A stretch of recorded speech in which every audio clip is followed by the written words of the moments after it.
Assalamualaikum dan salam sejahtera. Anda bersama saya Nabilah Khalida dan ini Niaga Wani. Seperti biasa pada jam ini kita akan berikan laporan berita bisnes kewangan ekonomi dalam dan juga luar negara. Kita mulakan dengan perkembangan berikut. Malaysia kini mengerak langkah ke arah pelaksanaan agenda reformasi buruh yang berani dan menyeluruh dalam usaha memperkasakan pekerja, memperkukuh kesatuan dan memastikan hak-hak yang adil merentasi wilayah serta sektor termasuk ekonomi gig. Dan menurut Menteri Sumber Manusia Steven C,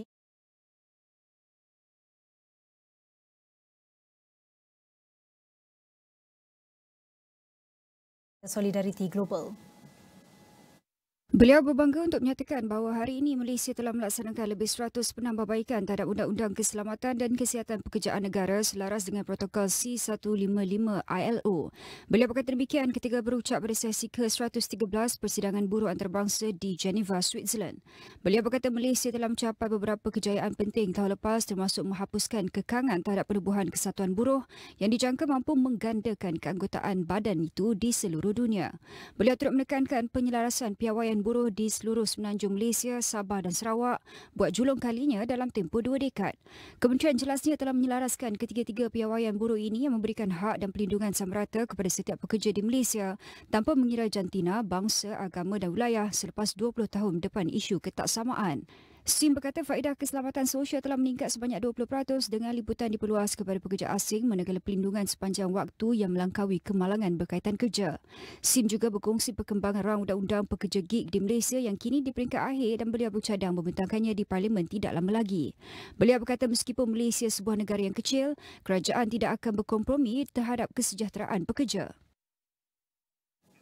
Pelaksanaan semakan kadar dan perluasan skop cukai jualan dan perkhidmatan SST mulai 1 Julai ini disifatkan tidak adil kerana beban cukai hanya tertumpu kepada golongan tertentu sahaja.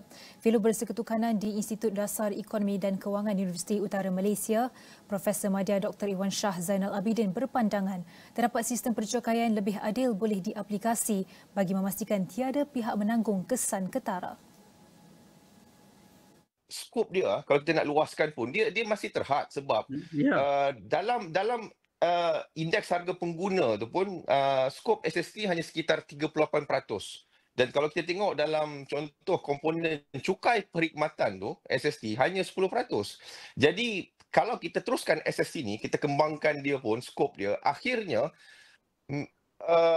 rakyat Malaysia yang bayar cukai ni sangat sedikit. Jadi itu menimbulkan persoalan ketidakadilan lah. Maksud dia hanya 2-3 juta aja yang bayar cukai. Jadi ramai yang tak bayar cukai. Jadi ia menimbulkan isu keadilan dekat sana lah. Jadi perkara itu saya fikir perlu dilihat. Sementara itu, penganalisis ekonomi di Putra Business School, Profesor Madya Dr. Ida Mat Yasin berpendapat, semakan skop SST yang diumumkan pada Isnin gagal mengambil kira aspek kesihatan awam. Katanya apabila beberapa makanan kategori sihat dikenakan cukai, ia bukan hanya meningkatkan harga barangan tetapi menyukarkan akses rakyat kepada nutrisi berkualiti.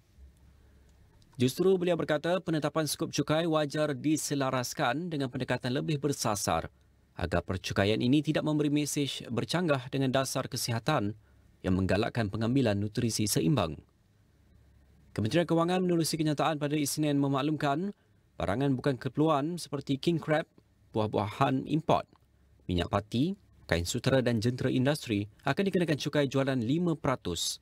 Sementara beberapa barangan pilihan premium dikenakan cukai jualan sebanyak 10%.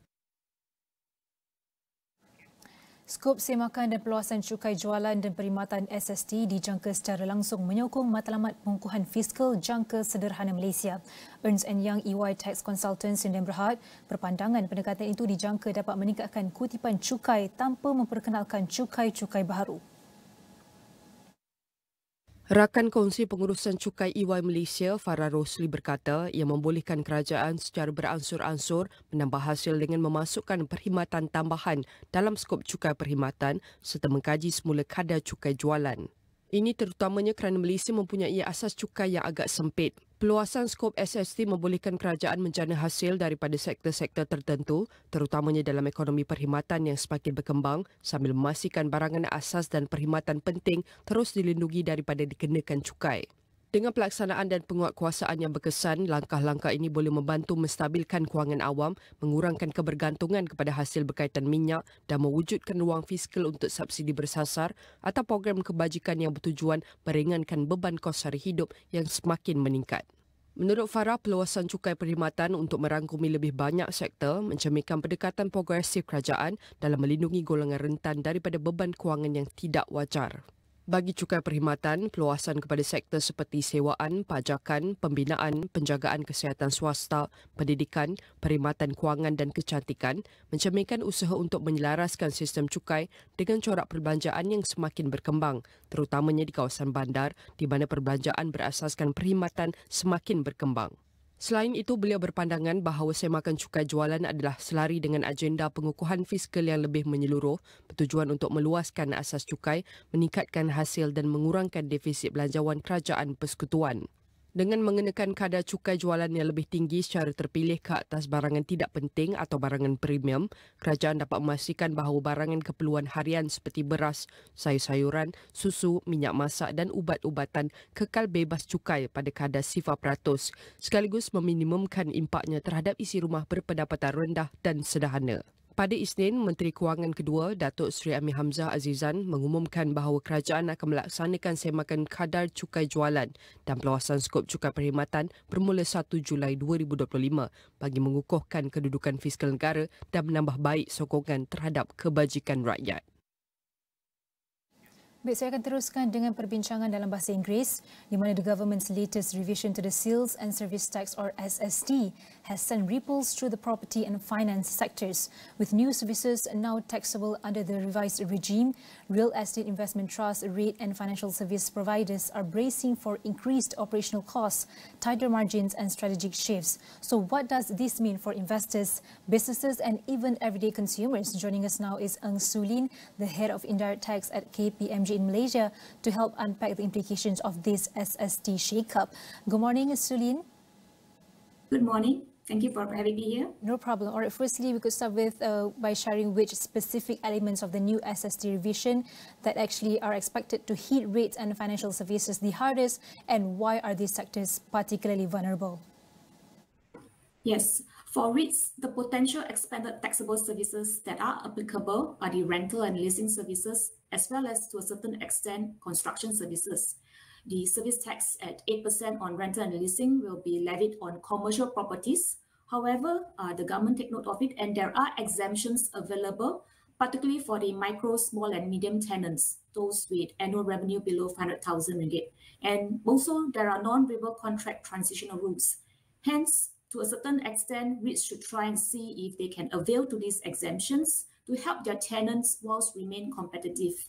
Construction services is another taxable service at 6%, but it is that any construction or renovation work to the commercial buildings, they will hit their costs. So for REITs, these are the potential implications, but there are measures, there are exemptions available to cushion it.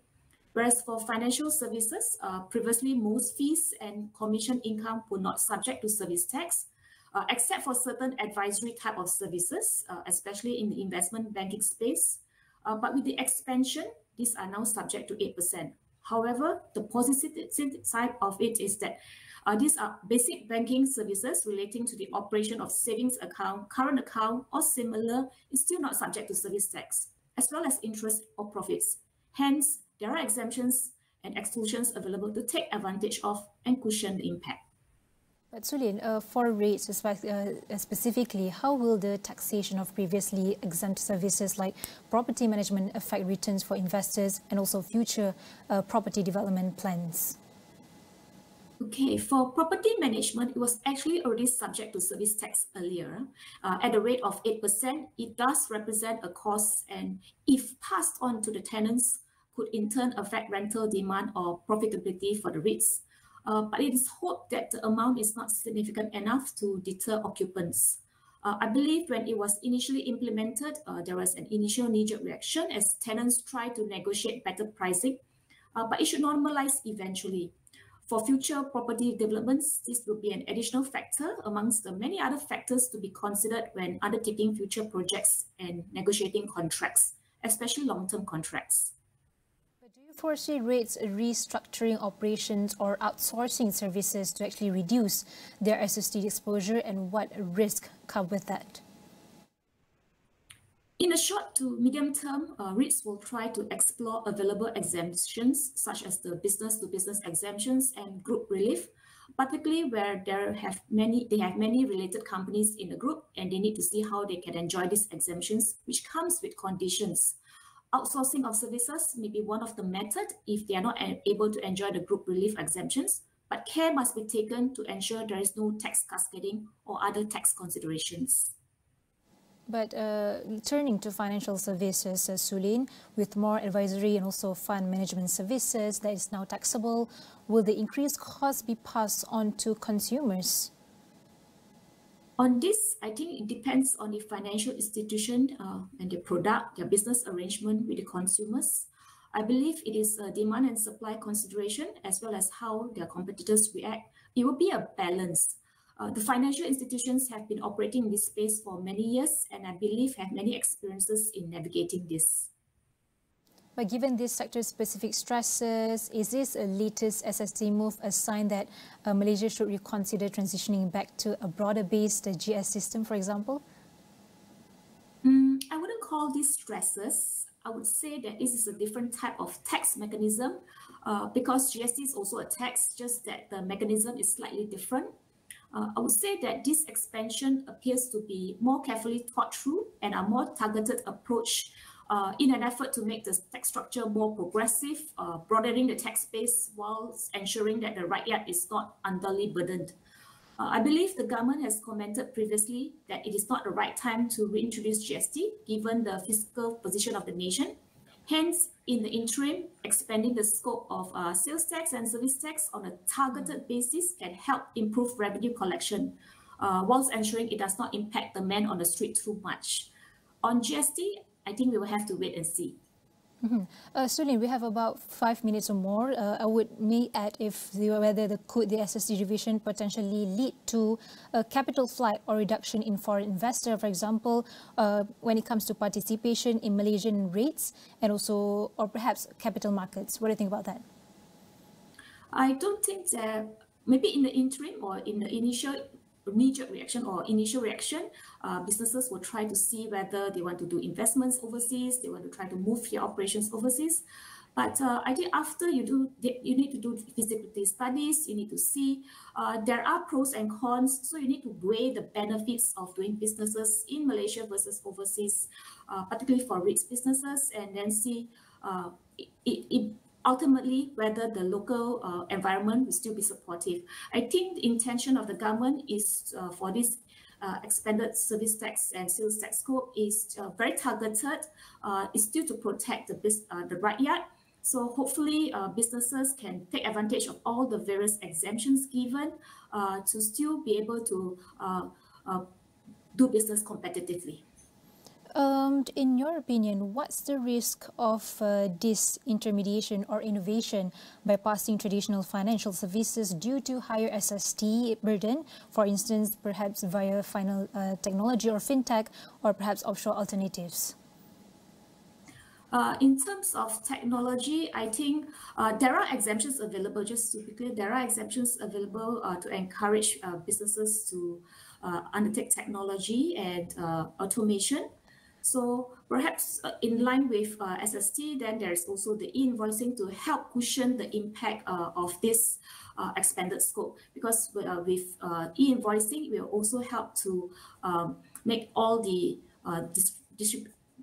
invoices, the charges all more open, more transparent, and hopefully it will help businesses to understand where the taxes are, help the rakyat to understand where the taxes are collected, and ultimately to benefit both the government as well as the development of the country.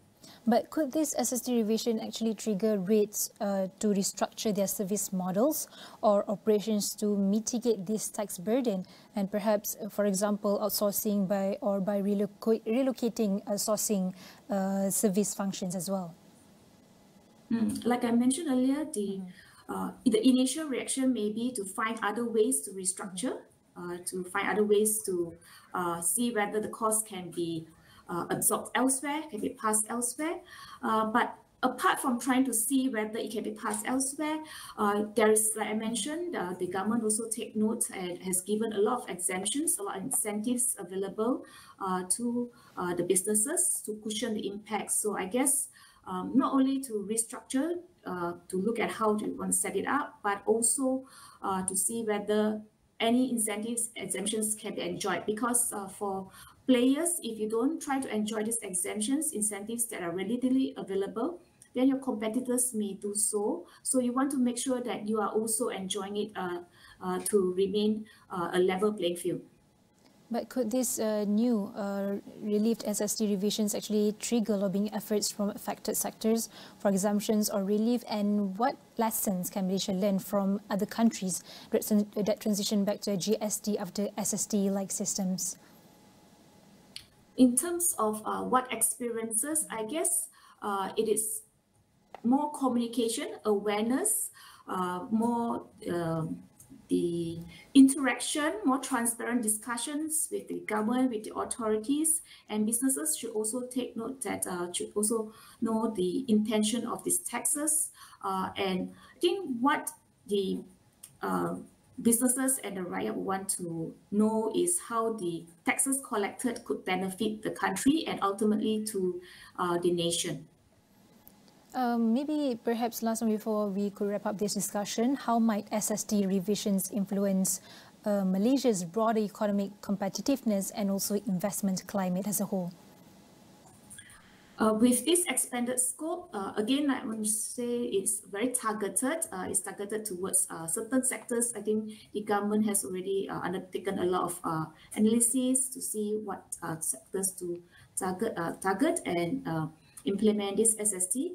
So hopefully the impact would not be huge. Maybe in the interim, there will be reaction to say maybe for the cost of goods, cost of services, there will be initial reaction, but ultimately, hopefully it will just taper it out, it will neutralize and businesses will accept it. All right, clearly the revised SST framework marks a significant shift, and also both REITs and financial institutions will need to navigate this carefully in the months ahead. And so I would like to say thank you to Eng Sulin, the head of Indirect Tax Partner from KPMG, and thank you for your insights on your time. And you can find this whole discussion on all of our social media platforms, and that includes astroawani.com.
Seterusnya saya akan tunjukkan perkembangan atau prestasi ringgit di mana ringgit rendah berbanding dolar Amerika Syarikat pada Selasa berikutan tumpuan pasaran kekal tertumpu pada hari kedua rundingan perdagangan antara Amerika Syarikat dan China di London.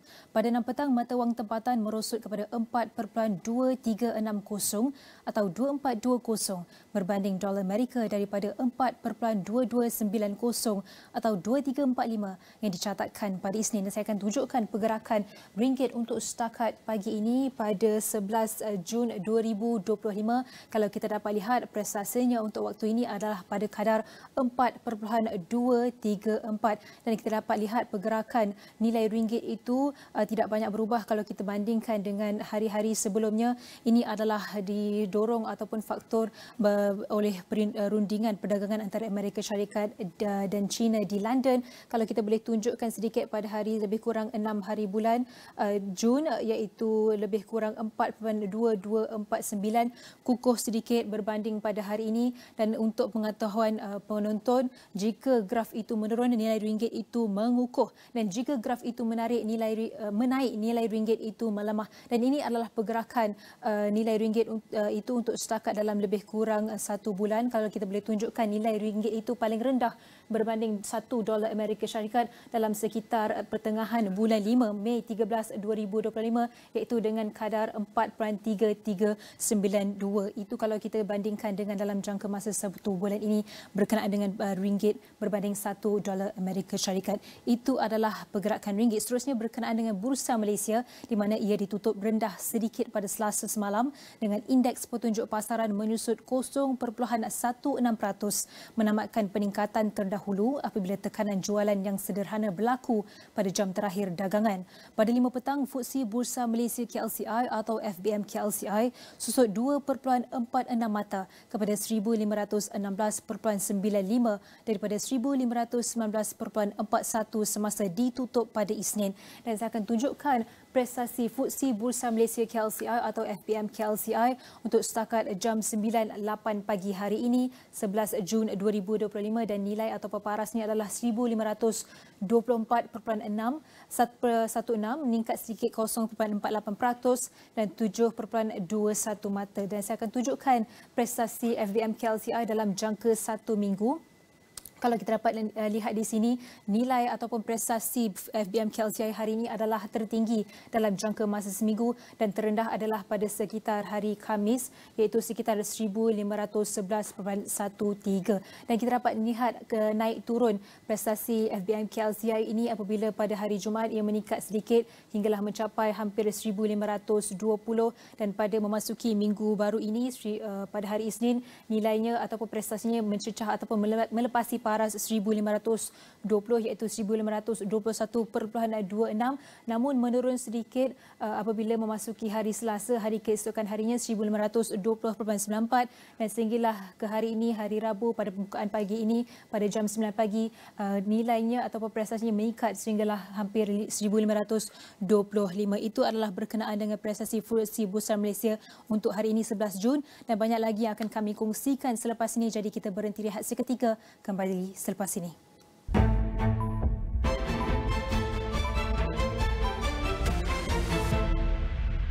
Nak coklat? Hari ni tak boleh. Nanti saya kena dengan mak saya. Pepsodent baharu disahkan halal. Microkalsium aktif dan Proflorida Complex membantu memperbaiki lubang halus akibat makanan manis sebelum menjadi kaviti untuk pelindungan maksimum. Pepsodent.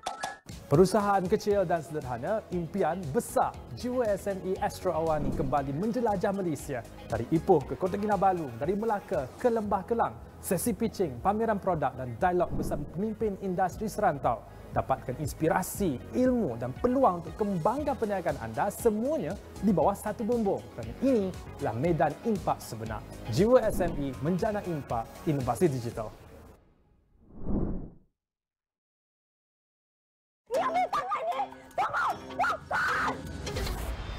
Lelaki kat luar sana lain. Lelaki awak ni sweet as I am. Abang nak biarkan Nuha kena pukul dengan tajul lagi?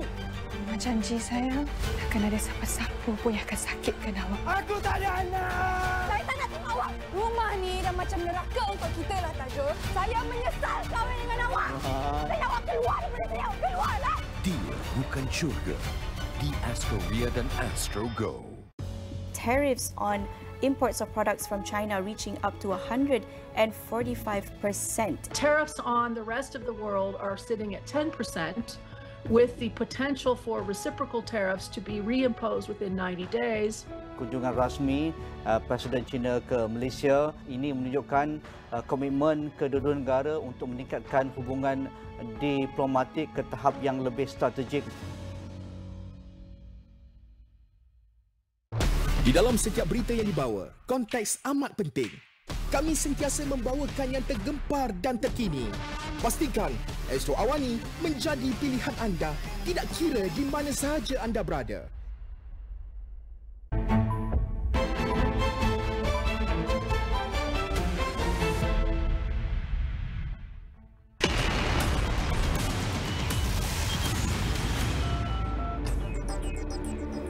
Ini perkembangan yang baru kami terima. Mahkamah Rayuan Persekutuan Amerika Syarikat membenarkan tarif yang dikenakan oleh Amerika Syarikat Presiden Donald Trump untuk kekal berkuat kuasa sementara proses rayuan dijalankan. Mahkamah Rendah sebelum ini memutuskan bahawa Trump telah melampaui bidang kuasanya dalam menguatkuasakan tarif tersebut. Keputusan oleh Mahkamah Rayuan Persekutuan di Washington DC ini membolehkan pentadbiran Trump terus menekan tarif hari pembebasan ke atas kebanyakan negara rakan dagang serta tarif berasingan terhadap Kanada, China dan Mexico sekurang-kurangnya sehingga keputusan rayuan muktamad dibuat.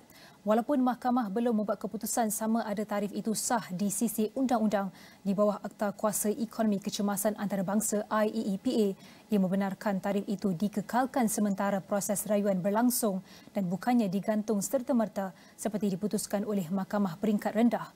Tarif yang diperkenalkan oleh Trump sering digunakan sebagai strategi rundingan yang agresif, namun ia juga telah mencetuskan ketidaktentuan pasaran serta menyukarkan syarikat-syarikat dalam menyesuaikan operasi, tenaga kerja dan rantaian bekalan mereka. Keputusan ini tidak memberi kesan kepada tarif lain yang dikenakan di bawah kuasa undang-undang sediada, termasuk tarif import ke atas keluli dan aluminium yang tidak dipertikaikan dalam kes semasa ini.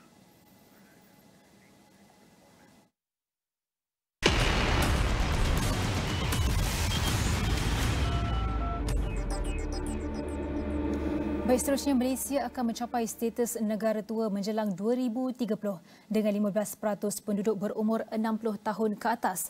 Dan perubahan demografi ini bukan saja akan mengubah landscape ekonomi dan sosial negara tetapi juga membuka peluang besar dalam ekonomi Perak dan sektor penjagaan termasuk produk makanan khusus untuk warga emas, aplikasi kesihatan, teknologi rumah pintar dan pelancongan mesra warga emas dijangka berkembang pesat. Dan namun untuk merealisasikan potensi ini, negara perlu menghadapi cabaran sosial dan kewangan yang mendalam melalui perancangan strategik serta pelaburan signifikan dalam infrastruktur dan sistem kesihatan yang mampan. Jadi untuk kita bincang lanjut, kita akan bersama dengan Chai Senting, Pegawai Pendidik Kanan Institut Pendidikan Penuaan Malaysia atau MyAgeing. Selamat pagi Chai, mungkin pertama sekali kalau boleh Chai kongsikan apakah blind spot utama dalam dasar penuaan negara yang masih belum kita tangani dan bagaimana kita boleh ubah menjadi pemangkin pertumbuhan ekonomi melalui care economy dan teknologi mesra warga emas. Silakan.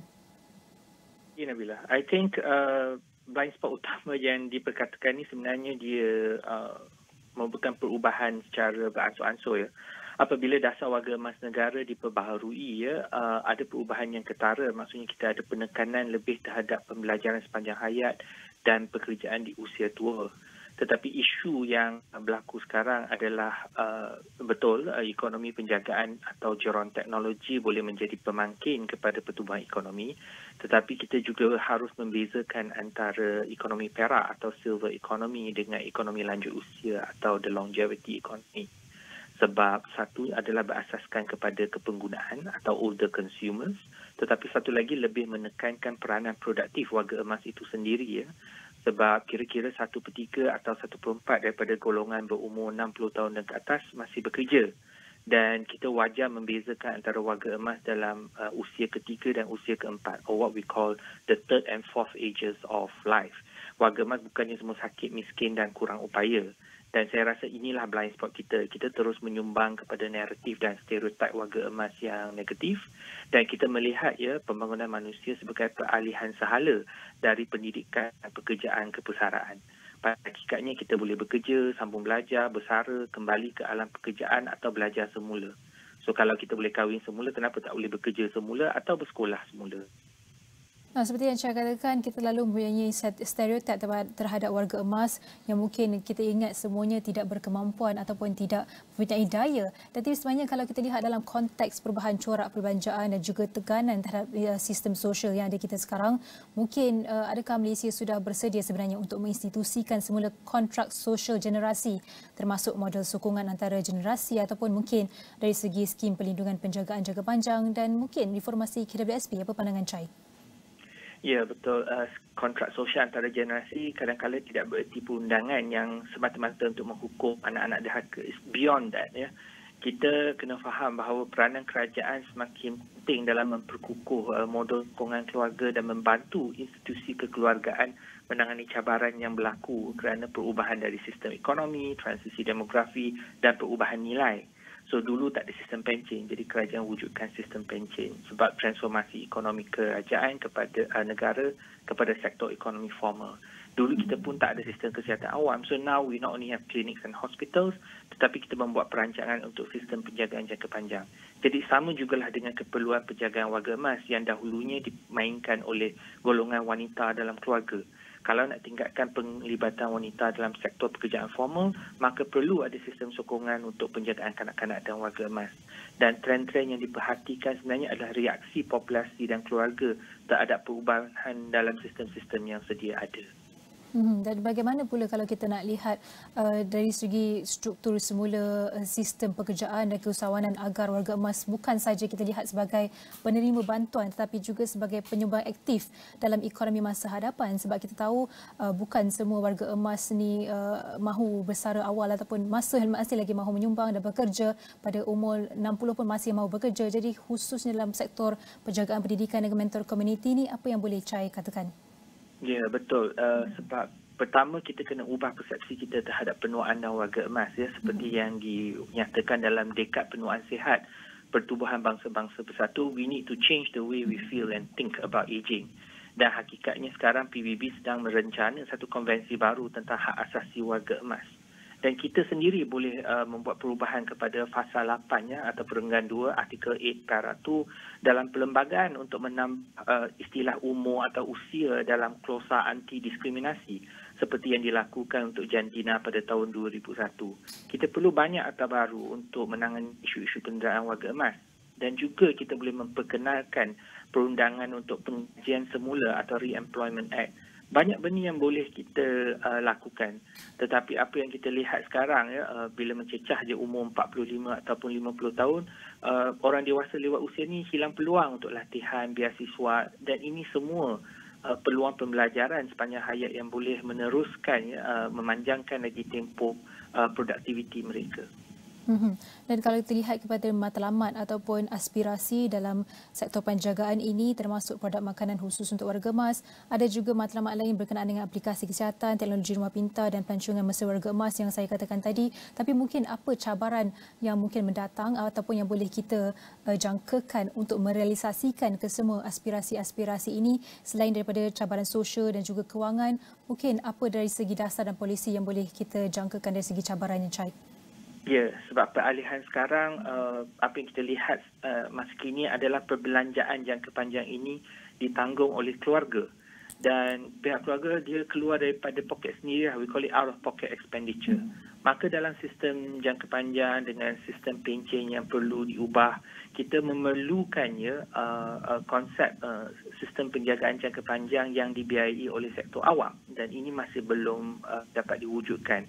Maka untuk mengurangkan bebanan keluarga dan peralihan penjagaan daripada keluarga kepada golongan profesional, kita memerlukan banyak perundangan dan juga akta tentang penyediaan kualiti penjagaan baik di rumah ataupun di pusat-pusat jagaan. Dan saya rasa inilah antara perubahan yang ketara yang sedang berlaku sekarang dengan perbincangan meluas tentang ekonomi penjagaan. Macam mana hala tujunya, apakah what are the parts, moving parts yang perlu kita laksanakan. Sebab baik dari segi pentakrifan, pekerja penjagaan atau care workers itu sendiri masih kurang jelas dan tidak ada perundangan yang ketara dalam definisi dan kawal selia industri tersebut. Kita ada industri penjagaan warga emas, tetapi ia kurang dikawal selia dan dia masih tertumpu pada penjagaan bersifat kediaman ataupun residential. Chai, adakah tenaga kerja juga menjadi isu utama selain daripada kewangan sosial dan juga kewangan menjadi isu utama, dan dari segi dasar polisi kerajaan juga mungkin kurang bantuan ataupun support dari situ. Adakah dari segi tenaga kerja yang mahu menjaga komuniti ataupun warga-warga emas ini juga menjadi antara cabaran yang orang kata memuncak? Dia salah sebenarnya banyak daripada kajian kami, isu yang paling besar atau yang dikenal pasti oleh pengusaha-pengusaha pusat jagaan ini adalah kekangan dari segi penggajian pekerja. Mereka bukan saja ada masalah mendapatkan pekerja, mereka juga menghadapi masalah bila pekerja itu diambil, mereka perlu berikan latihan dan mereka berdepan dengan turnover ataupun penggantian pekerja yang tinggi sebab mereka tak kerja lama. So dari segi prospek pekerjaan industri, dari segi kelayakan latihan dan juga burn out oleh penjaga profesional, ini semua adalah isu-isu yang didepani oleh para pengusaha dan juga operator untuk pusat-pusat jagaan. Dan saya rasa memang ada sahutan untuk membenarkan pekerja asing untuk memasuki industri tersebut, tetapi kita belum ada perancangan yang teratur dan rapi untuk menangani isu ini. Dan kita juga tidak ada perundangan yang mengawal selia bantuan penjagaan di rumah. Kita ada program KPDR, kita juga ada perkhidmatan serta, tetapi kita tidak mempunyai proses kawal selia yang mampan untuk penjagaan di rumah dan di komuniti. Chai, kita sedia maklum tahun hadapan adalah tahun Melaut Malaysia 2026 dan kita lihat antara yang kita mahu capai adalah menjadi negara yang pelancongan mesra warga emas. Jadi adakah kita bersedia? Sedangkan kalau kita lihat semua infrastruktur di Malaysia ini mungkin masih lagi lack ataupun kurang teknologi ataupun infrastruktur yang mesra warga emas dari segi ramp naik wheelchair itu pun mungkin kurang. Jadi apa yang mungkin kita kurang, apa yang boleh kita perbaiki untuk mencapai tahun Melaut Malaysia tahun hadapan? Ya, senior tourism adalah perkara yang agak baru dan menarik dan kita ada bincangkan dalam forum kami di institut baru-baru ini, dan kami juga mempunyai ketua laboratory yang pakar bidangnya memang dalam pelancongan industri warga emas. Dan saya percaya ini akan menjadi satu trend baru dan kalau kita melihat di kalangan negara jiran antara Thailand dan juga negara China, mereka telah lama menyasarkan pelancongan warga emas. Dan ini semua memerlukan koordinasi baik daripada pihak kerajaan dan juga industri dalam memastikan tawaran produk kita ataupun perkhidmatan kita adalah saling melengkapi. Baik darilah kita kata program MM2H yang bersifat jangka panjang hinggalah isu-isu visa persaraan dan juga visa health tourism semua sekali dia saling berkait, dan sehinggalah kita what we call the casual tourist yang keluar masuk. Tetapi mungkin di sini dia berkait rapat secara intrinsiknya dengan kemudahan asas, the basic targeting, apakah jenis model-model package pelancongan yang diminati oleh warga emas. They want to be rushed from one location to another, dan mereka sukar untuk do more walking. Mereka memerlukan tempat-tempat pelancongan yang lebih mesra usia, we call it age-friendly environment. Dan ini semuanya ada benefit juga kepada penduduk tempatan, sebab kalau sesebuah lokasi itu dia lebih bersifat mesra warga emas dan juga mesra orang kurang upaya atau kelainan upaya, maka we can actually improve the quality of neighborhood and surrounding even for both tourists and also locals. 15% kadarnya pada waktu ini yang berumur 60 tahun ke atas, dan saban tahun nilai itu meningkat, dan semoga Malaysia mampu bersedia untuk mencapai status negara itu menjelang tahun 2030. Jadi terima kasih diucapkan kepada Chai Senting, Pegawai Pendidikanan Institut Pendidikan Penuaan Malaysia, MyAgeing. Baik, seterusnya saya akan teruskan dengan kerajaan bercadang memperkenalkan beberapa inisiatif baharu untuk memperkasa usahawan wanita. Timbalan Perdana Menteri Datuk Seri Ahmad Zahid Hamidi berkata, usahawan wanita perlu diberikan modal pembiayaan perniagaan yang lebih besar bagi membantu mereka memperluaskan perusahaan sehingga menembusi pasaran antarabangsa. Pertama, saya ingin mencadangkan penubuhan sebuah Women Export Incubators, iaitu sebuah pusat sehenti yang menyediakan ekosistem sokongan bagi usahawan wanita yang ingin menembusi pasaran antarabangsa, dan inkubator ini perlu menawarkan khidmat mentor ekspor, latihan persijilan antarabangsa, ruang kerja bersama atau co-working space serta klinik perniagaan digital terutamanya untuk menyantuni golongan wanita dan wanita-wanita daripada perdesaan atau luar bandar. Keduanya, saya ingin menyarankan supaya diselaraskan skim dana pemerkasaan wanita global sebagai satu skim pembiayaan ekspor yang dirangka khusus untuk membantu usahawan wanita yang berpotensi tetapi kurang akses kepada modal. Dana ini harus memberi fokus kepada pensijilan ekspor, penyertaan dalam expo antarabangsa, penjenamaan global dan keperluan logistik. Beliau berkata demikian selepas merasmikan Forum Women in Export di Ibu Negara pada Selasa. Turut hadir Menteri Pelaburan, Perdagangan dan Industri Tengku Datuk Seri Zafrul Tengku Abdul Aziz. 3 lagi inisiatif lain adalah mewujudkan anugerah Wira Ekonomi Wanita, mewujudkan program perdagangan hijau untuk wanita serta memanfaatkan potensi TVET. Kata Ahmad Zahid, dari tahun 2021 hingga April 2025, sebanyak 55% atau 1,054 syarikat milik wanita telah berjaya meluaskan capaian ekspor ke pasaran ASEAN seperti Singapura, Brunei, Indonesia dan Thailand.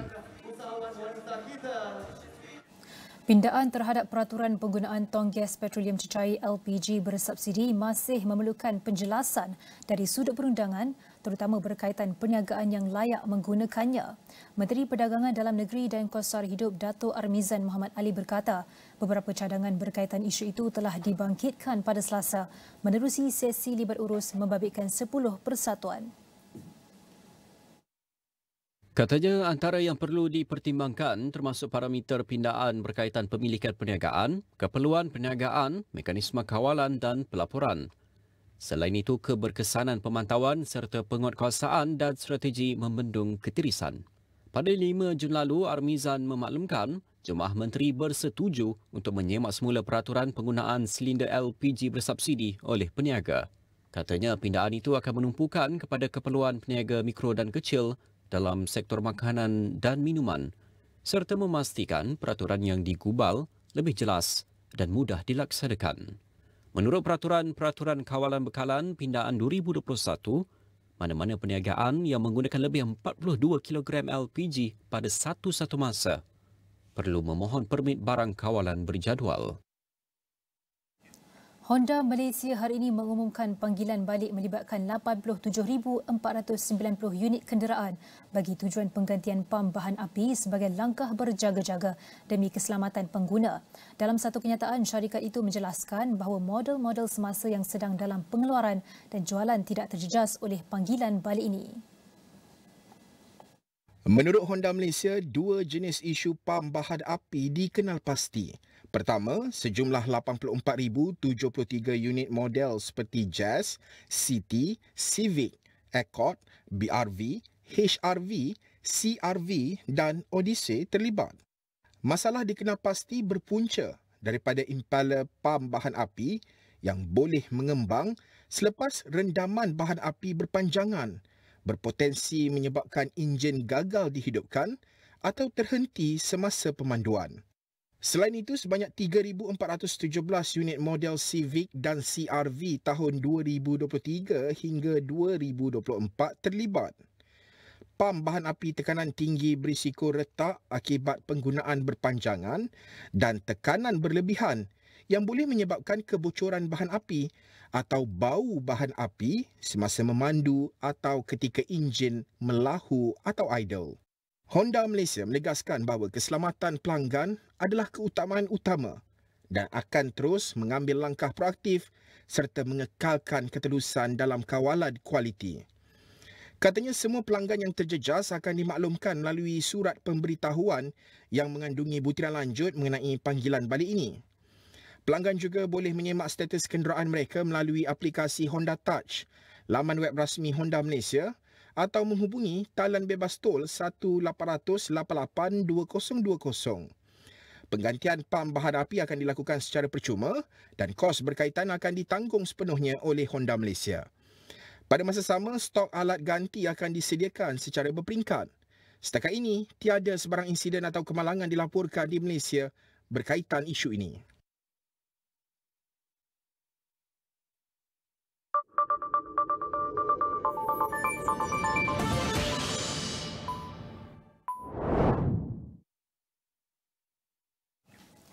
Trade talks between the US and China in London are going well and could spill into a third day, US negotiators said as the two superpowers pushed for a breakthrough on dwelling export controls that had threatened to unravel a delicate tariff truce. US Treasury Secretary Scott Bessent told reporters he would return to Washington for a prior commitment by US Commerce Secretary Howard Lutnick and Trade Representative Jamieson Greer would continue the talks as needed. Lutnick told reporters earlier Tuesday that talks could run into Wednesday. Well, we're going to try to finish our stuff we have together. We're going to try to finish them. So that's the objective. No, I think we're working on all sorts of changes, and I think the talks are going really well. We're very much, spending time and effort and energy. Everybody's got their head down, working closely. And so we'll see it in a little while tonight. I hope they end this evening, but if they need me, we'll be here tomorrow, but I hope they end this evening. Thanks, everybody. Meanwhile, Treasury Secretary Scott Bessent said on Tuesday that trade talks with Chinese officials in London, where the talks are taking place, the talks had been productive and were ongoing. I have to go back to Washington to testify before Congress tomorrow. We have had 2 days of the productive talks. They are ongoing. My colleagues, Secretary Lutnick and Ambassador Greer, are going to be continuing as needed with the Chinese delegation. Negotiators had paused for a break earlier before reconvening at about 8 p.m. local time. No details were immediately available from the meetings, which stretched for more than 5 hours following a full day on Monday. Having agreed to step back from a full-blown trade embargo at the first round of talks in Geneva in May, the two sides are now seeking agreement after they accuse each other of trying to throttle supply chains with a raft of exports controls. White House Economy Advisor Kevin Hassett said on Monday that the US could lift recently imposed export controls on goods such as semiconductors if China sped up the delivery of rare earths and magnets that are crucial to its economy. The blow-up over rare earths, which has sparked alarm in boardrooms and factory floors around the world, came after last month's preliminary deal in Geneva to cut tariffs, which eased investors' fears that a trade war would lead to a global slowdown.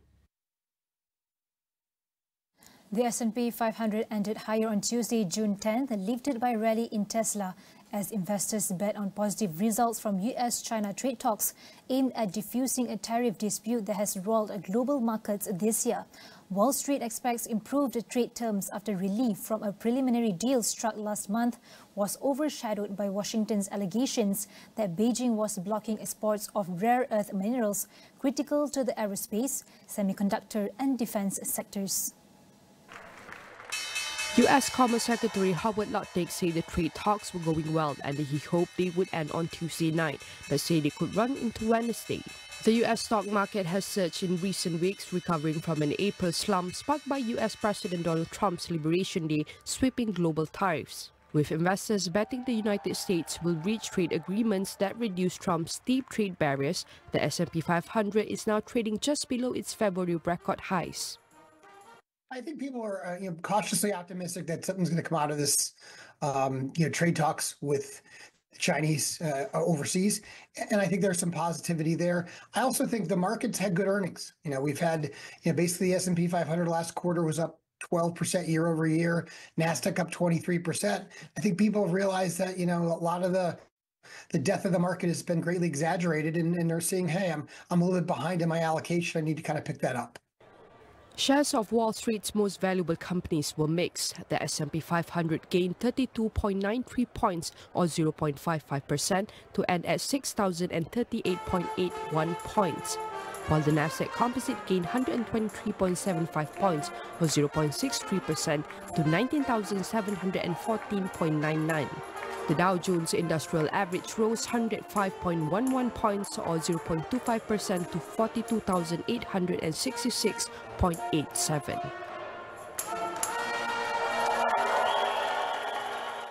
All right, now let's break down what's happening in the US stock market. And behind me is the Standard & Poor's 500 index. Stocks categorized by sectors and industries, and size represents market caps. And there's a mix of colors here, green and red, where green means gains and red means losses. And I'm going to start with under the sector of semiconductors, NVIDIA. NVIDIA shows green color and it was increased by 0.93%, and the current stock price is 143.96. And the latest update on NVIDIA is Britain lacks the computing infrastructure to deliver the full potential of its leading artificial intelligence research base, which NVIDIA's CEO said on Monday as the UK partners with the US chipmaker for a new AI testing environment. Jensen Huang's comments came as the Financial Conduct Authority announced a new framework to allow financial firms to experiment with AI tools in a controlled environment from October, part of a government strategy to support innovation and economic growth. The UK is the largest AI ecosystem in the world without its own infrastructure, Huang told an audience at London Tech Week, alongside Prime Minister Keir Starmer citing the country's top universities, startup and third largest AI venture capital market. He praised Starmer's plan to boost Britain's domestic computing capabilities by 20 times and provide £1 billion or $1.36 billion of investment, and that's on NVIDIA. Moving on to Google, we have green color as well over here, and it was up by 1.43%, and current stock price is 178.60. Same goes to Meta. It was up by 1.20%, and current stock price is 702.40. But the current update on Google is where Google OpenAI plans to add Alphabet's Google, where its growing needs for computing capacity. Three sources told Reuters, marking a surprising collaboration between two prominent competitors in the artificial intelligence sector. And the deal, which has been under discussion for a few months, was finalized in May, and it underscores how massive computing demands to train and deploy AI models are reshaping the competitive dynamics in AI, and marks OpenAI's latest move to diversify its compute sources beyond its major supporter Microsoft, including its high-profile Stargate data center project. It is a win for Google's cloud unit, which will supply additional computing capacity to OpenAI's existing infrastructure to training models and also running its AI. The move also comes as OpenAI's ChatGPT poses the biggest threat to Google's dominant search business in years, with Google executives recently saying that the AI race may not be winner-take-all. Alphabet's stock was up 2.1% on Tuesday afternoon following the news, while Microsoft shares were down 0.6%, and that's on Google. Moving on to Amazon. Amazon shows a green color as well. It was up by 0.29%, and the current stock price is 217.61. Same goes to other sectors under the same consumer cycle as well. But the latest update on Amazon, where Amazon.com said on Monday it plans to invest at least $20 billion in Pennsylvania to expand data center infrastructure. Adding on to the billions of dollars the technology giant has committed to the expansion of artificial intelligence. This underscores big tech's commitment to making hefty investments to support booming generative AI technology as the world's biggest companies race each other to deliver the most sophisticated AI models and cloud services. The investment in Pennsylvania comes less than a week after Amazon said it will invest $10 billion in North Carolina and announced plans to invest more than $5 billion in its new cloud infrastructure in Taiwan. The investment will create 1,250 high-skilled jobs and support thousands more in the Amazon Web Services data center supply chain, the company said. And Salem Township and Falls Township are the first communities identified as sites for future campuses, according to the company. All right, we have a lot more update after this. We have to go for a short break. We'll be right back.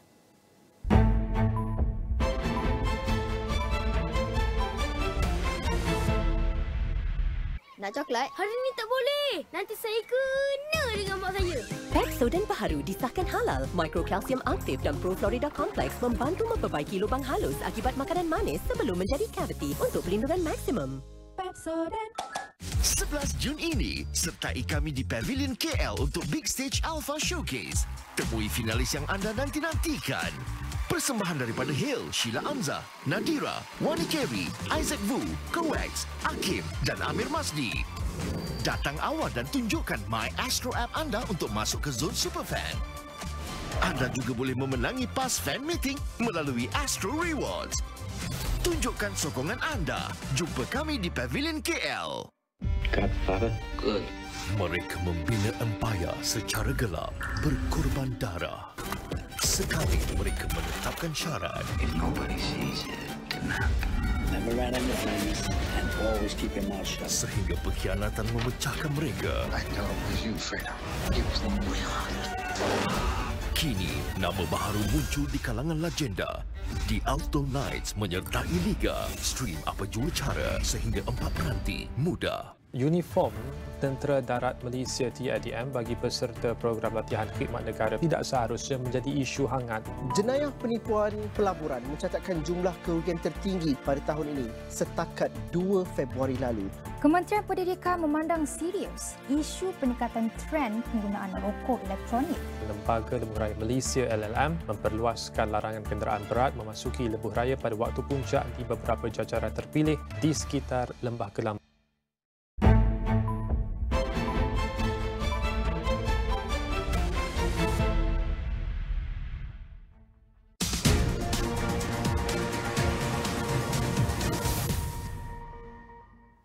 Hi, good morning. I'm Raiman and you're watching ASEAN Kita, a show where we explore the stories, challenges and opportunities that lies within the region. Across Southeast Asia, the population is aging faster than many policymakers expected. Fertility rates are falling, life expectancy is rising, and by 2035, nearly 1 in 5 people in ASEAN will be over 60. But how prepared are we? Who bears the cost, and what does aging mean, not just for healthcare, but for jobs, pensions, urban designs, and perhaps even technology adoption? Today, we're asking what it truly takes to age well as a region and whether ASEAN is moving fast enough. Joining us this morning is Associate Professor Dr. Rahimah Ibrahim, Director of Malaysian Research Institute on Aging. Dr. Rahimah, thank you for being with us. Let's get right into it. What are the clearest signs that Southeast Asia is no longer a young region? Are we already seeing the shift in population structures across countries? All right, okay. So imagine pressing twice the speed on a video. Okay. In 2000, only 5% of ASEAN citizens were over 65. Today, it's almost 10%. Singapore has already hit 18%, and Thailand hovers around 14 to 15%. The number of working age residents supporting each senior in Singapore has collapsed from about 10 to 3.5 in one generation.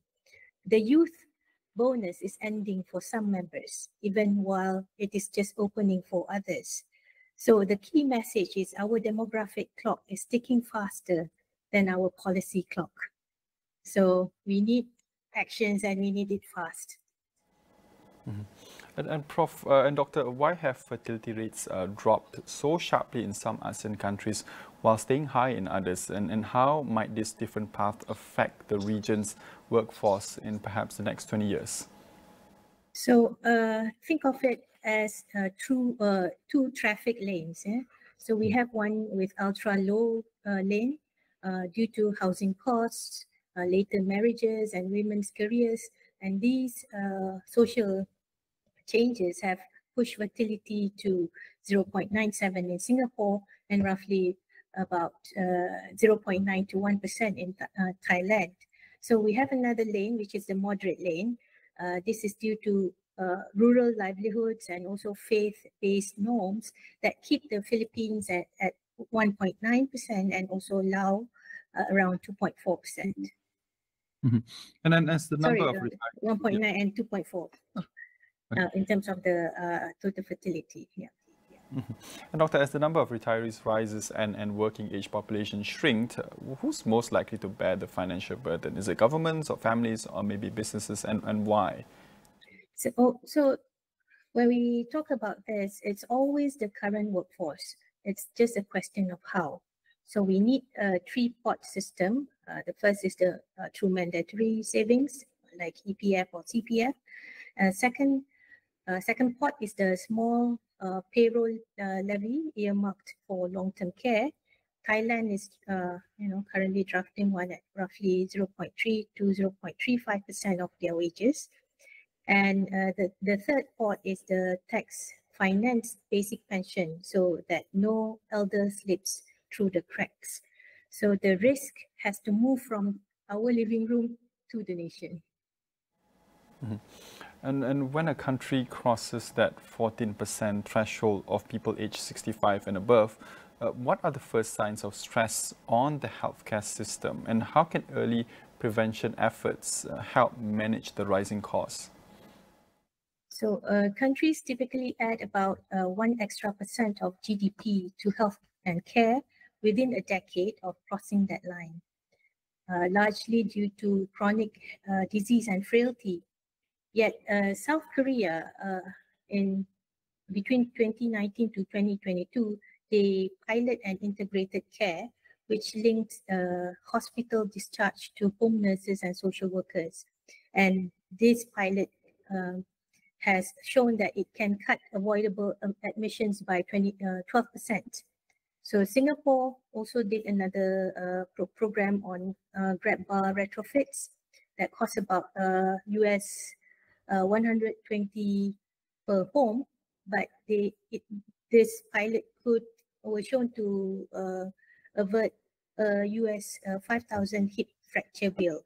So the key message is that early prevention beats later stage hospital cost always. Mm-hmm. And perhaps have we seen examples of cities in ASEAN that have successfully made their transport, housing, or perhaps public spaces more age-friendly? Who led or funded the efforts, Doctor? And could they be replicated in also less wealthy cities in the region?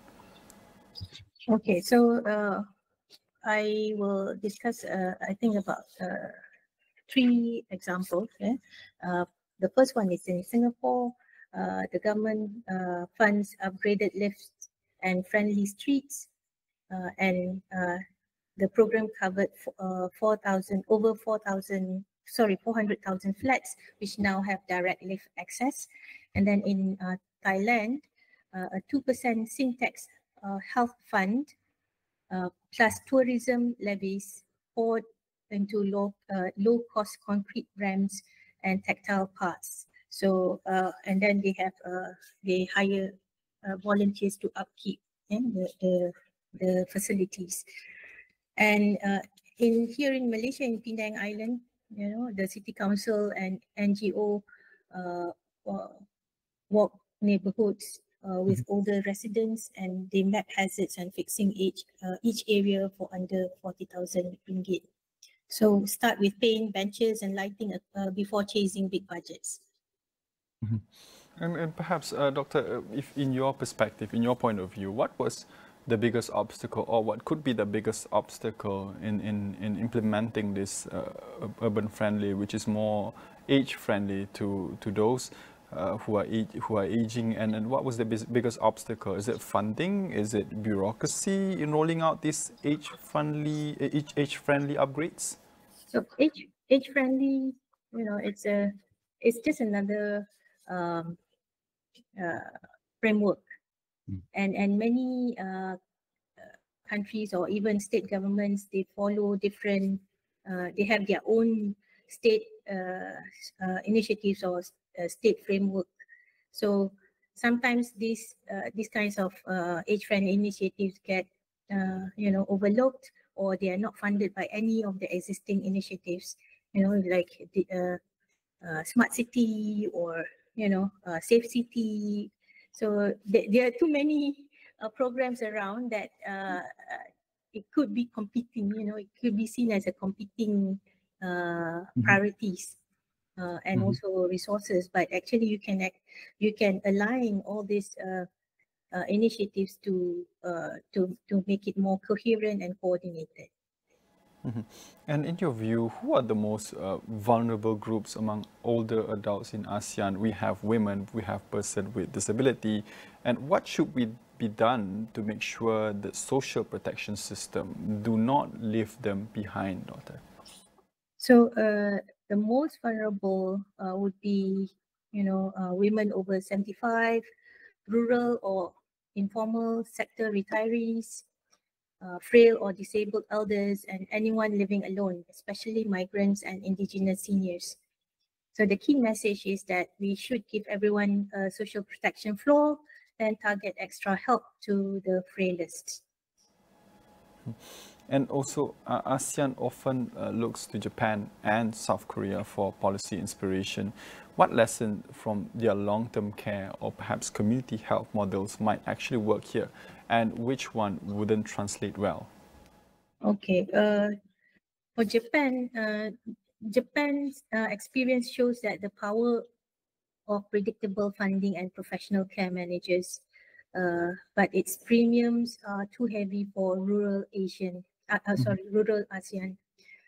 For Korea, Korea has proven that linking hospitals and to home and social care saves money, but you need a strong local government and broadband. So the key message is we can copy the principle like the risk pooling plus the case management, but start lighter and scale. So we should copy the principles, but not the budget or yeah. As you mentioned that Korea invested heavily in community health aids, perhaps what skill set would we need to replicate that kind of workforce here? Because we have been talking about Malaysia itself, we've been talking about the care economy here. So what perhaps skill set we need to replicate it across maybe Malaysia and also ASEAN as a region? So as a care worker or care navigator in the community, you should the person should understand what it means to age. So they need to know how a person ages and what happens to them functionally. So what happens to a person's functional status when as we age. That can include with or without any chronic diseases, and what happens to their functional status and their social participation in the community. And other than that, you need to understand how best to support older adults in the community, learning skills such as supporting with personal care, communication, helping with medication management, supporting with the skill set that will be useful for a care aide or a care worker in the community. And if, Doctor, if we fast forward to 2035, what would be your personal benchmark for judging ASEAN's success in handling aging, and why does that single metric matters to you the most? My personal metric would be healthy life expectancy at age 60 or HALE 60, because today Southeast Asia averages about 13.7 healthy years after 60. So if every ASEAN member reaches 16 years or more by 2035, and we keep total health spending under 8% of GDP, we will give older people nearly 3 extra good years and protect the national budgets. So we want more healthy years, not just more years. So this is the real victory lap. Well, there's still a lot to unpack on ASEAN Kita, on how ASEAN can prepare itself for an aging region, with our guest, Associate Professor Dr. Rahimah Ibrahim, Director of Malaysian Research Institute on Aging. But we'll take a short break and we'll be right back after this.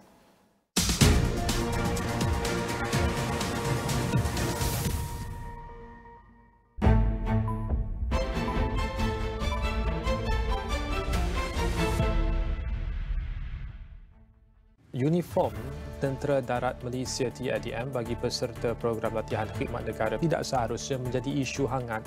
Jenayah penipuan pelaburan mencatatkan jumlah kerugian tertinggi pada tahun ini setakat 2 Februari lalu. Kementerian Pendidikan memandang serius isu peningkatan trend penggunaan rokok elektronik. Lembaga Lebuh Raya Malaysia LLM memperluaskan larangan kenderaan berat memasuki lebuh raya pada waktu puncak di beberapa jajaran terpilih di sekitar Lembah Kelang. Memang best gila, sumpah tak tipu. 10 to 10 lah. Honestly, it was so fun. Nak ikut boleh. Isi dalam ni rapat dengan rakyat-rakyat Malaysia, lawak-lawak pun nostalgia. Saya rasa macam sangat-sangat terimbau masa zaman-zaman kecil. I've been laughing all the way. Lawak-lawak yang memang tidak terahat. Korang macam, wait, korang kena rasa bangga sebab ini adalah produk Malaysia. Dia melebihi expectation saya, kena enjoy. Ada faham?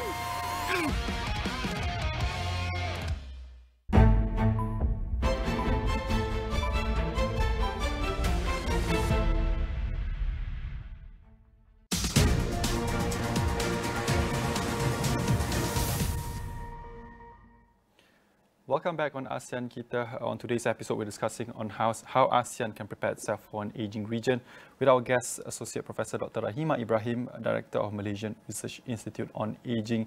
Now, the first block, we focus on ASEAN. The second block, we want to focus a bit more on Malaysia as we are the chairman of ASEAN 2025. But how can we as a nation lead by example? Dr. Malaysia is expected to hit aging nation status by 2030. How ready is our existing pension pillars? How ready are we in terms of EPF, in terms of public service pension, to support much larger retiree base? Okay, so in Malaysia, we already crossed the UN Aging Society threshold, and which says that 7.7% of the population now age 65 and above. Approximately 0.6 million people 65 and above right now, up from 7.4% just a year earlier.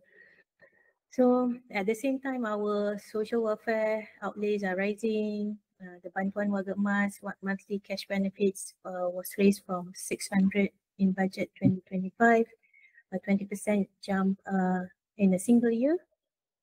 Health spending has also climbed to 6.5% of GDP in 2022, yet none of that is earmarked for long-term care, specifically.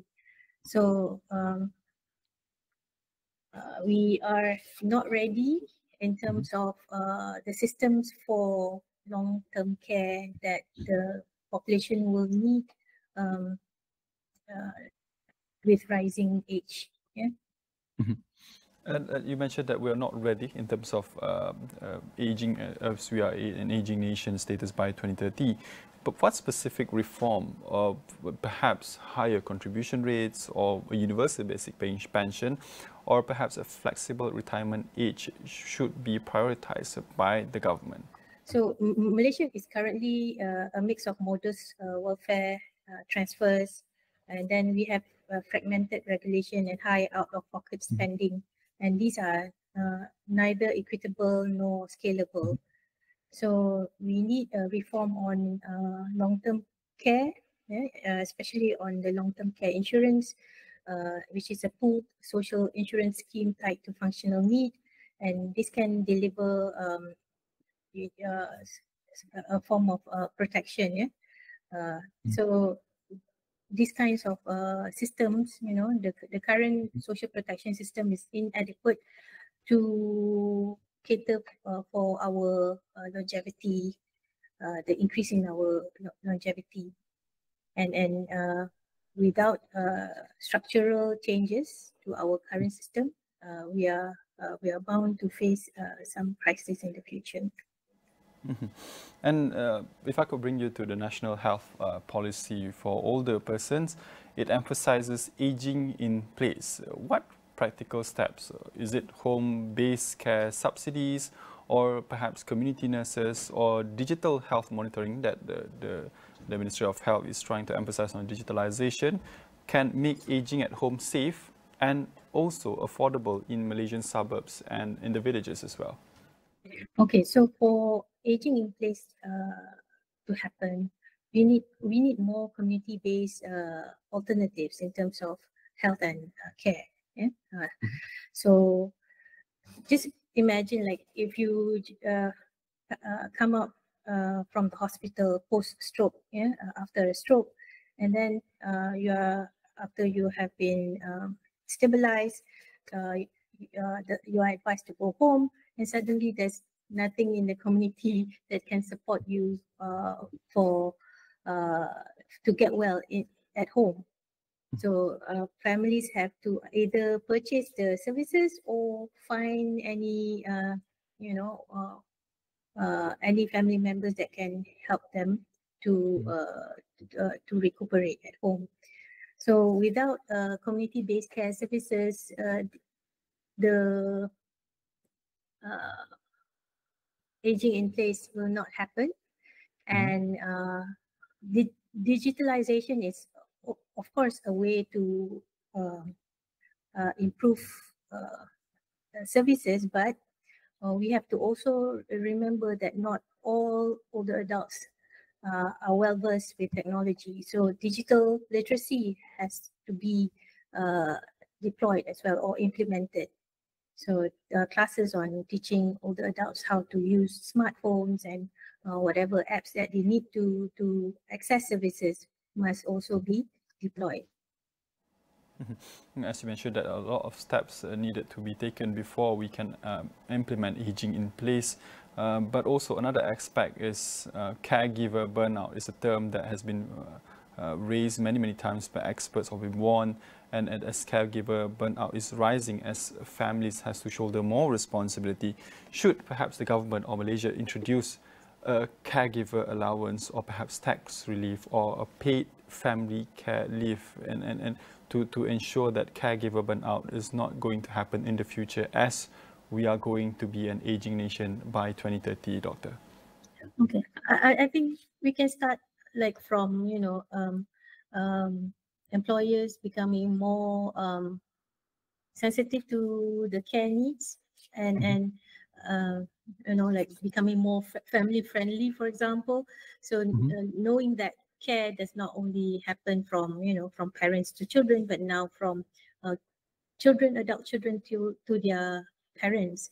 So employers should have this kind of mindset to support their staff who is having care responsibilities and provide some support from the management perspective or from the employer's perspective, such as like supported leave and also getting getting some assistance to carers, providing care for frail of sick family members. So what we need to understand is also that these caregivers are actually diverting their productivity from the labor force to to caring for someone at home who is requiring care. So if we can support them, they can actually continue to be more productive. If we support carers to perform their roles, or to perform their responsibility. And you mentioned that employers need to be a bit more sensitive in terms of this issue. But recently, Putrajaya has, or Minister Azalina Othman Said has floated the idea of retirement age to be uplifted to the year of 65. What do you think of the idea? How do you read into this situation? Is it a good idea or a bad idea, Doctor?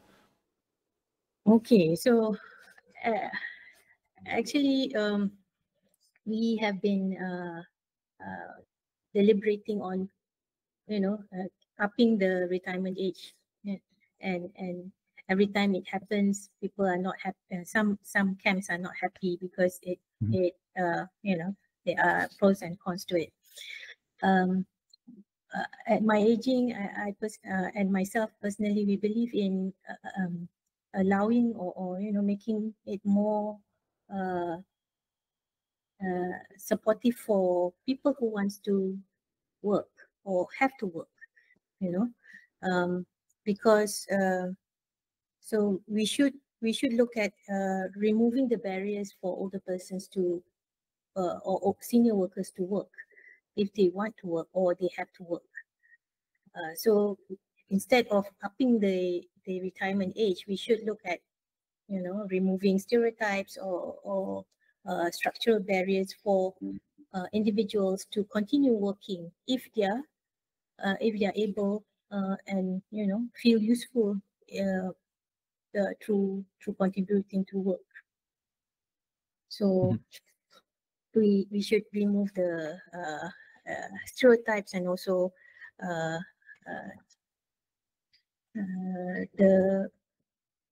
the barriers to employment for senior workers. And if I could bring your attention to your own opinion piece, Doctor, in May 2025, your opinion piece, you warned that Malaysia has roughly 60 geriatricians but needs 10 times that number by 2013. What specific incentive would realistically grow that pipeline, perhaps within 5 years down the road?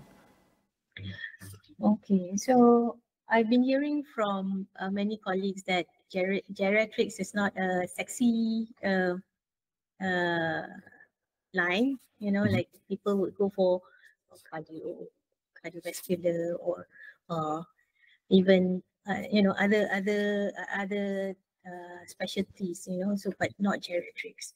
So we need some incentives to build this these pathways or this pool of geriatricians in our country, because this specialty, specialized skills will be required in terms of looking at the overall health conditions of older adults, not just in a particular organ or in a particular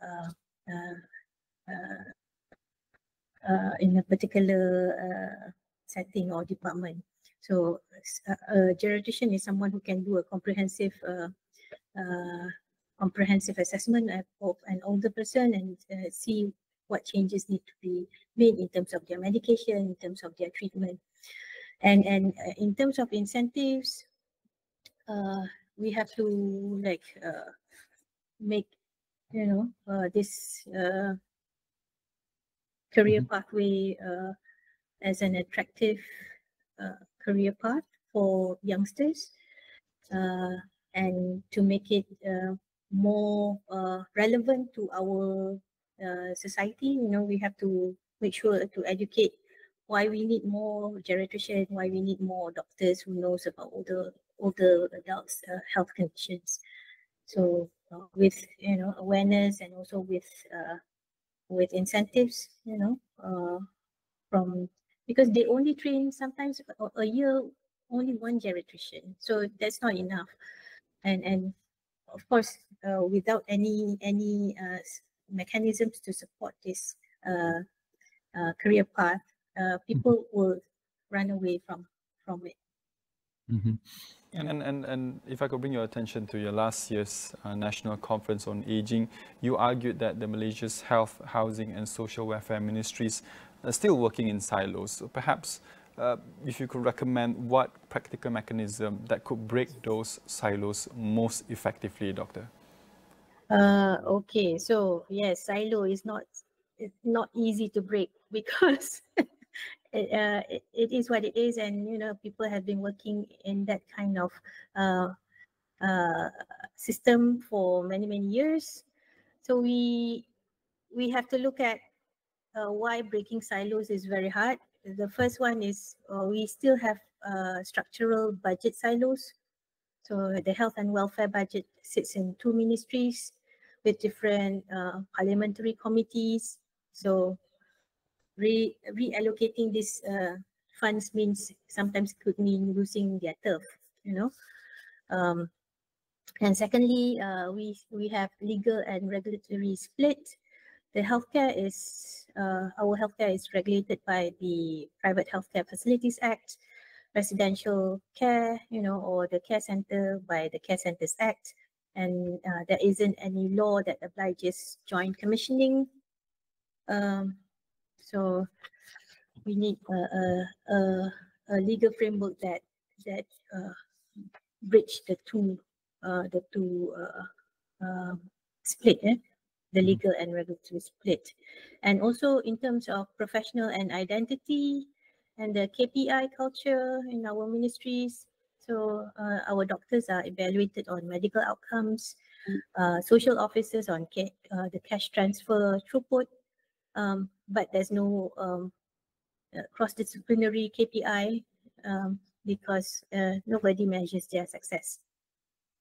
And our policymakers are still fearful that formalizing social care will let families off their hook.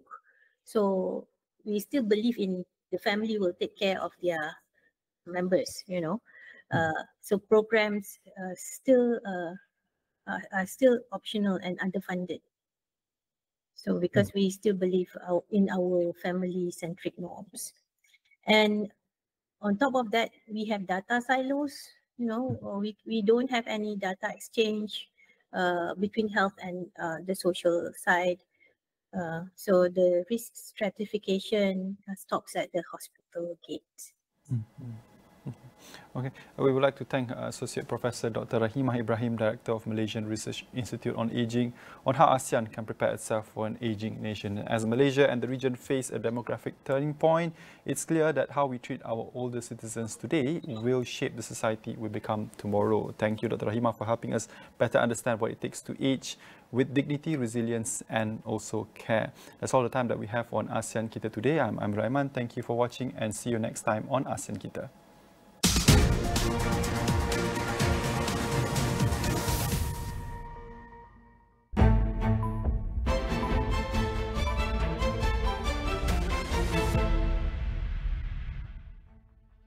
Di dalam setiap berita yang